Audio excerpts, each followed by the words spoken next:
തങ്ങൾ പറയാണ്, ഈ ചെടികൾക്ക് അല്ലാഹു സുബ്ഹാനഹു വ തആല നൽകിയ പ്രത്യേകമായ സൗന്ദര്യം, ചമൽക്കാരം, അതിന്റെ ഉള്ളിൽ കിടക്കുന്ന ധാന്യം, അൽ അജ്ബ് വൽ നവ. ചെടികൾ ചിലതിന് വിത്തുണ്ടതിന്റെ ഉള്ളിൽ. എന്തിനാണ് ഈ വിത്ത് അല്ലാഹു വെച്ചത്? ഒരു ചെടി അങ്ങ് നശിച്ചു പോയി എന്ന് വിചാരിക്കുക, അടുത്ത അതിന്റെ ഒരു കുഞ്ഞ് അല്ലെങ്കിൽ അതിന്റെ ബാക്കി അതിന് തുടരണം എങ്കിൽ ആ ഒരു ചെടിയുടെ തുടർച്ച നടക്കുന്നത് ആ വിത്തിൽ നിന്ന് മുളക്കുമ്പോഴാണ്. മനുഷ്യന്റെ സൃഷ്ടി ഇതിന്റെ അടുത്ത് പറയുന്ന വിഷയം അതാണ്. അല്ലാഹു സുബ്ഹാനഹു വ തആല സൂറത്തുർ റഹ്മാനിലെ അടുത്ത വിഷയം ഖലഖൽ ഇൻസാന മിൻ സൽസാലിൻ കൽ ഫഖാർ. മനുഷ്യന്റെ ജന്മത്തെ സംബന്ധിച്ചാണ്. ഏതൊരു വിത്തും ഒരു ചെറിയ വിത്തിൽ നിന്ന് ചെറിയ നവ, ഈത്തപ്പഴത്തിന്റെ കുരു നമ്മൾ ആലോചിച്ച് നോക്കി, അതിൽ നിന്നല്ലേ ഈ വലിയ ഈത്തപ്പന ഉണ്ടാകുന്നത്? ഈത്തപ്പന ഉണ്ടാകുന്ന അതിൽ നിന്നല്ലേ? അതിന്റെ എല്ലാ മുഖവ്വിമാത്തുൽ ഐഷ്, അതിന്റെ ജീവൻ നിലനിർത്താൻ ആവശ്യമായ മുഴുവൻ ഘടകങ്ങളും ആ വിത്തിന്റെ ഉള്ളിൽ അല്ലാഹു വെക്കണില്ലേ? അതിന് എന്ത് രുചി വേണം, ഏത് നിറം വേണം, എത്ര വലുപ്പം വേണം എന്ന് പോലും ഈത്തപ്പന കുരുവിന്റെ ഉള്ളിലെ പ്രോഗ്രാമിൽ അല്ലാഹു തആല വെച്ചിരിക്കുകയാണ്. മനുഷ്യൻ ചെയ്യുന്ന സോഫ്റ്റ്വെയർ എഞ്ചിനീയറിംഗ് ഒക്കെ വെക്കട്ടെ, അല്ലാഹുവിന്റെ പ്രോഗ്രാമിൽ നോക്കും ഓരോ സാധനവും എത്ര വലിയ ചെടിയായിട്ട് ഇത് വരും. നമുക്കതിനെ ആന്റിസിപ്പേറ്റ് കണക്ക് കിട്ടുമല്ലോ. ഇതിൽ ഏത് നിറം അജ്വയാണോ അതല്ല മറ്റെന്തെങ്കിലും രീതിയിലുള്ള ഈത്തപ്പഴമാണോ ഇതുണ്ടാവാം, എല്ലാം അല്ലാഹുവിന്റെ സംവിധാനമല്ലേ. ആ രീതിയിൽ അല്ലാഹു തആലയുടെ ഉള്ളിൽ വിത്ത് വെച്ച് അതിന്റെ മുകളിൽ അതിന് തിന്നാനുള്ള, നമുക്ക് കഴിക്കാനുള്ളതിന്റെ മുകളിൽ വെച്ചിട്ടുണ്ട്. അതിന്റെ കുരു സുബ്ഹാനല്ലാഹ് അത് മറ്റൊരു ചെടിയായി വളരാൻ പോകുന്ന അതിന്റെ വിത്താണ്. ഇങ്ങനെ അല്ലാഹുവിന്റെ അത്ഭുതം കാണുന്നില്ലയോ? റുമാൻ പഴത്തെ കുറിച്ചാണ് വലിയ അത്ഭുതം പറഞ്ഞത്. സുബ്ഹാന, സ്വർഗത്തിന്റെ പഴമാണെന്നാണ് വിശുദ്ധ ഖുർആൻ പറഞ്ഞത്. യാ അല്ലാഹ്, റുമാൻ പഴം, പോമഗ്രാനൈറ്റ്, നമ്മൾ അനാർ എന്ന് പറയുന്ന ഉറുദുവിലൊക്കെ പറയുന്ന റുമാൻ പഴം നമ്മുടെ നാട്ടിലൊന്നും വല്ലാതെ കാണുന്നില്ല അല്ലേ? ഉറുമാൻ പഴം, യാ അല്ലാഹ്, ഭയങ്കര അത്ഭുതമാണ്. അതിന്റെ ഉള്ളിൽ ചെറിയ ചെറിയ കൊച്ചു കൊച്ചു കുന്നുകളായിട്ടാണ് ഒരു ബഞ്ച്. അതിന്റെ ഇടയിൽ അതിനെ വേർതിരിക്കുന്ന ചില പാളികളുണ്ട്. എല്ലാ കുരു ഒന്ന് മറ്റൊന്നിലേക്ക് മിക്സ് ആകുന്നില്ല, എന്നാൽ വേറിട്ട് നിൽക്കുന്നുണ്ട്.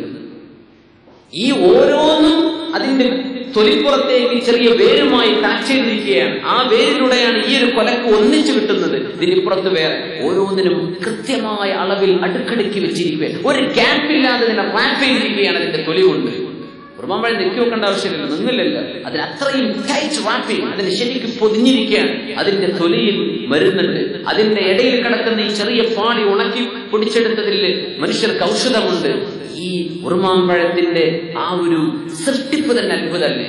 അതിന്റെ നിറം, അതിന്റെ അടുക്കടുക്കുകളായി അല്ലാഹു താങ്ങി നിർത്തുന്നത്, അതിന്റെ ഉള്ളിൽ ഒരു കുഴപ്പമില്ല, എന്തൊരു യൂണിഫോമിറ്റി, വളരെ മനോഹരമല്ലേ? അല്ലാഹുവിന്റെ ഈ ഒരു അത്ഭുതം എല്ലാ പഴങ്ങളിൽ നിന്നും നോക്കി. ഫീഹാ ഫാകിഹ, നിങ്ങൾക്ക് അല്ലാഹു ഭൂമിയെ തന്നു, അതിൽ പഴവർഗ്ഗങ്ങളില്ലേ, ആലോചിക്കണില്ലേ എന്ന് അല്ലാഹു തആല ചോദിക്കുകയാണ്.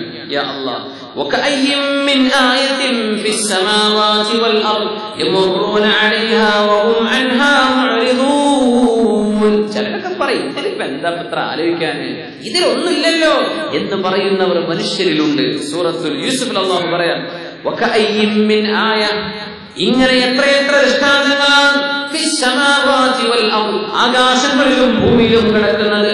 യമറൂന അലൈഹാ, ആ ദൃഷ്ടാന്തങ്ങളുടെ അരികത്തൂടെ ഇവരിങ്ങനെ നടക്കുന്നുണ്ട്.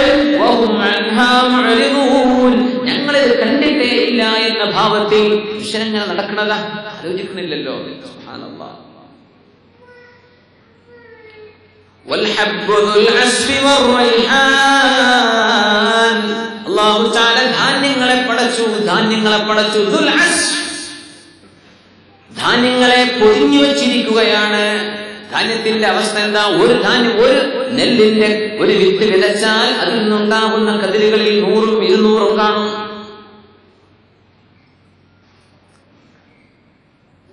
അംബതത് സബ്അ സനാബില ഫീ കുല്ലി സുംബുലത്തിൻ 100 ഹബ്ബ, 700 കതിരുകൾ, 700 വിത്തുകളുള്ള കതിരുകൾ അല്ലാഹു തആലക്ക് ഉണ്ടാക്കാൻ കഴിയില്ലേ എന്ന് ചോദിച്ച പോലെ ഒന്നിൽ നിന്ന് ഒരുപാടാണ്. നമ്മൾ ആലോചിച്ച് നോക്കി, നെല്ല്, ഈ ഹബ്ബിന്റെ പ്രത്യേകത, ഹബ്ബ് അത് ഗോതമ്പത്തിനും അരിയിലും, അതുപോലെ തന്നെ ചോളം, നമ്മുടെ കോൺ, ഇതിനൊക്കെ വലിയ അത്ഭുതം അതാണ്. ഒന്ന് വിതച്ചാൽ ഒരുപാടാണ് ഉണ്ടാവുക. നമ്മൾ ആലോചിക്കുക, ഒരു നെല്ലിന്റെ ഒരു വിത്തിട്ടാൽ ഒന്നേ ഉണ്ടാവുള്ളെങ്കിൽ എങ്ങനെ മനുഷ്യന്മാർക്ക് തിന്നാൻ വെച്ചാൽ? ഒന്നിട്ടിട്ട് നമ്മളൊരു പാടത്ത് നമ്മളത് കൃഷി ചെയ്ത് ആവശ്യമായത് ഭക്ഷിച്ചു, ഇനി അടുത്ത കൊല്ലത്തേക്ക് കൃഷി ചെയ്യാൻ ബാക്കി വെച്ചു, ആവശ്യമായി തിന്നാനും കിട്ടി, ബാക്കിയും കിട്ടി. സുബ്ഹാനല്ലാഹ്.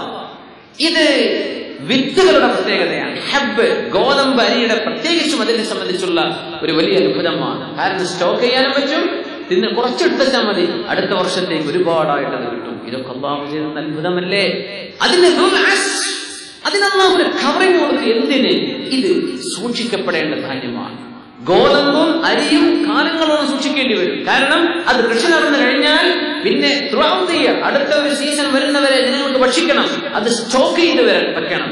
ഈ സ്റ്റോക്ക് ചെയ്യണമെങ്കിൽ അതിന്റെ ധാന്യം യൂസുഫ് നബി അലൈഹി സ്വലാം പറഞ്ഞില്ലേ, 7 കൊല്ലം കഴിഞ്ഞാൽ ഇനി ഒരു വലിയ ഡ്രോട്ട് വരും, അവിടെ ഒരു ഫെമൈൻ, അവിടെ ഒരു വരൾച്ച വരും.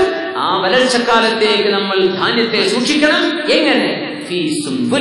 ആ ധാന്യത്തിന്റെ അതിന്റെ സ്പൈക്കിൽ, അതിന്റെ കതിരുകളിൽ തന്നെ ഉണങ്ങി കിടന്നോട്ടെ.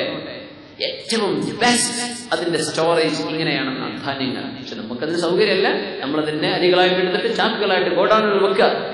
നശിച്ചു പോകുന്നുണ്ട് എന്നിട്ടും. പക്ഷേ ഇതിന്റെ തൊലിയിൽ നിന്ന് എടുക്കാതെ അങ്ങനെ തന്നെ അരികൾ സൂക്ഷിച്ചു വെച്ചിരുന്നെങ്കിൽ ഒരുപാട് കാലം അത് കേടുവരാതെ കിടക്കുന്ന. മറ്റൊരു ഹിക്മത്ത് എന്താ? പക്ഷികൾ മുഴുവൻ തിന്നു പോവില്ല. ഇത് മനുഷ്യന്മാർക്ക് തിന്നാനുള്ളതാണ്. അതുകൊണ്ട് പക്ഷികൾ കൂട്ടം കൂട്ടമായി വന്ന് നെൽക്കതിരുകളും ഗോതമ്പുകളൊക്കെ തിന്നുപോയാൽ മനുഷ്യന്മാർക്ക് ഭക്ഷിക്കാൻ കിട്ടില്ലല്ലോ. അതുകൊണ്ട് പക്ഷികൾക്ക് ആവശ്യമായിട്ട് അവർക്ക് തിന്നോളൂ, നശിപ്പിക്കൂല. ബാക്കി മനുഷ്യന് ബാക്കി വെക്കാൻ വേണ്ടിയാണ് അല്ലാഹു തആല ഈ സാധനങ്ങളുടെ പുറത്ത് തൊലി വെച്ചു കൊടുത്തത്. യാ അല്ലാഹ്. അതുമാത്രമല്ല, ഇത് വലുതായി വരുന്ന സമയം പൂർത്തിയായത് ധാന്യമായി പൂർണ്ണ വളർച്ചെത്തുന്നത് വരെ ഒരു കുഴപ്പവും സംഭവിക്കരുത്. അതിനെ പ്രൊട്ടക്ട് ചെയ്യാണ് അല്ലാഹു തആല. മറ്റു കീടനാശിനികളിൽ നിന്നെല്ലാം പ്രൊട്ടക്ട് ചെയ്തിട്ട് അത് നെല്ലായി ഗോതമ്പായി വളർന്നു വരികയാണ്. ഇതിനല്ലാഹു ഒരു കവറിങ് കൊടുത്തിരിക്കുക. ആ കവറിങ് എടുത്തു മാറ്റിയാൽ കന്നുകാലികൾക്ക് ഭക്ഷിക്കാൻ അത് വേണം, അല്ലെ? മാംസം കിട്ടണമെങ്കിൽ കന്നുകാലികൾ വേണം. ആടുകളും കന്നുകാലികളും ഉണ്ടെങ്കിലേ മാംസഭക്ഷണം ഉണ്ടാവുകയുള്ളൂ. അല്ലാഹു ഹലാലാക്കി തന്നതാണ്, അല്ലെ? അഷ്റഫുൽ തആം എന്ന് റസൂലുള്ളാഹി സ്വല്ലല്ലാഹു അലൈഹി വസല്ലം. മാംസം അങ്ങനെയാണ്. പക്ഷേ മാംസത്തിന് ഇന്ന ലഹാ ലഗറാബതൻ കഗറാബത്തിൽ ഖംർ, മഹാനായ ഉമർ ഫാറൂഖ് റളിയല്ലാഹു അൻഹു പറഞ്ഞിട്ടുണ്ടെന്നാ. ഇപ്പൊ മാംസഭക്ഷണം കിട്ടണമെങ്കിലും ഇത് വേണം, അല്ലെ? മാംസഭക്ഷണം കന്നുകാലികൾ തിന്നുന്നത് എന്താ? പച്ചയിലകളാണ്, അല്ലെ? അല്ലെങ്കിൽ ഗോതമ്പ് വൈക്കോലുകളാണ്. ഇത് സസ്യമാണ് അവർ തിന്നുന്നത്. പക്ഷേ മാംസഭക്ഷണം വേണമെങ്കിൽ ഇവർക്ക് തിന്നാനുള്ള ധാന്യങ്ങൾ വേണം, ഇവർക്ക് തിന്നാനുള്ള അസ്ഫ് വേണം. അത് മൃഗങ്ങൾക്കുള്ള ധാന്യമാണ്, മൃഗങ്ങൾക്കുള്ള ഭക്ഷണമാണ്. ഉമർ റളിയല്ലാഹു അൻഹു പറഞ്ഞ വിഷയം, മാംസത്തിന് അഡിക്ഷൻ വരരുത്. കാരണം കള്ളിന്റേതുപോലത്തെ ഒരു തരം മത്ത് മാംസത്തിനുണ്ടെന്ന് മഹാനായ ഉമർ ഫാറൂഖ് റളിയല്ലാഹു അൻഹു. ഇറച്ചി അങ്ങ് തിന്നാൽ ഇറച്ചില്ലാതെ ഉറക്കം വരാത്ത അവസ്ഥ വരുന്നത്. ഇറച്ചി തിന്നാതെ ഒരു ചോറ് ഇറങ്ങൂല. അങ്ങനെ അഡിക്ഷൻ വരരുത്, അങ്ങനെ ചെയ്യരുത്. കഴിക്കുക, എവിടെയെങ്കിലുമൊക്കെ കഴിക്കുക. അത് ഇറച്ചില്ലാതെ എനിക്ക് ചോറ് ഇറങ്ങൂല എന്ന് പറഞ്ഞാൽ അങ്ങനത്തെ ഒരു അവസ്ഥ വരരുത്. സുബ്ഹാനല്ലാഹ്. നമ്മുടെ മലബാറുകാരൊക്കെ ശരിക്കും മനസ്സിലാക്കണം. മലപ്പുറത്തൊക്കെ തുടങ്ങുന്നുണ്ട്. അത് കോഴിക്കോട് നിന്ന് വിട്ട് തലശ്ശേരി കണ്ണൂർ കൂടെ അങ്ങോട്ട് പോയാൽ പിന്നെ അങ്ങോട്ട് വേലോട്ട് മംഗലാപുരത്തൊന്നും അങ്ങനെ എത്തിയിട്ടില്ല. അത് കുറെ പച്ചക്കറി മണൊക്കെ പോയി പോകും. അതിന്റെ ഇടയ്ക്ക് നമുക്ക് എന്ത് ചെയ്യണം? പച്ചക്കറി കൂട്ടാനാണെങ്കിലും ഒന്ന് കടിച്ചു പറിക്കാനില്ല, നമ്മൾ കൊണ്ട് പറ്റുന്നില്ല. ഈ ഏർപ്പാട് നിർത്തണം, നടത്താം. അതിലൊരു തരം ഒരു അഡിക്ഷൻ വരുന്നതാണ്. മാംസങ്ങൾ വല്ലാണ്ട് നിലനിൽക്കുന്നതാണ്. അഷ്റഫുൽ തആമാണ്. വളരെ ആവശ്യമായ, നമുക്ക് ആവശ്യമായ കാര്യങ്ങളൊക്കെയാണ് അതിൽ നിന്ന് കിട്ടുന്നത്. പ്രോട്ടീനുകളും മറ്റു വിഷയങ്ങളൊക്കെ നിന്ന് കിട്ടുന്നുണ്ട്. പക്ഷേ എന്ത് ചെയ്യണം? ചുരുക്കണം, അത് കൂടുതലാക്കരുത്. ഡോക്ടർമാർ പറയുമ്പോൾ നമ്മൾ കേൾക്കുന്നുണ്ട്, അല്ലേ? ഡോക്ടർമാർ ഇറച്ചി തന്നെന്ന് പറഞ്ഞാൽ മാഷാ അല്ലാഹ്, നമ്മുടെ കല്യാണത്തിന് സൽക്കാരത്തിനൊക്കെ പിടിച്ചു വെച്ച് നിൽക്കുന്നുണ്ട്. ഇത് ആദ്യം ശ്രദ്ധിക്കുക. സ്വല്ലു അലാ നബി മുഹമ്മദിൻ വആലി. അല്ലാഹുമ്മ സ്വല്ലി അലാ സയ്യിദിനാ മുഹമ്മദിൻ വഅലാ ആലി സയ്യിദിനാ മുഹമ്മദിൻ വബാരിക് വസല്ലിം അലൈഹി.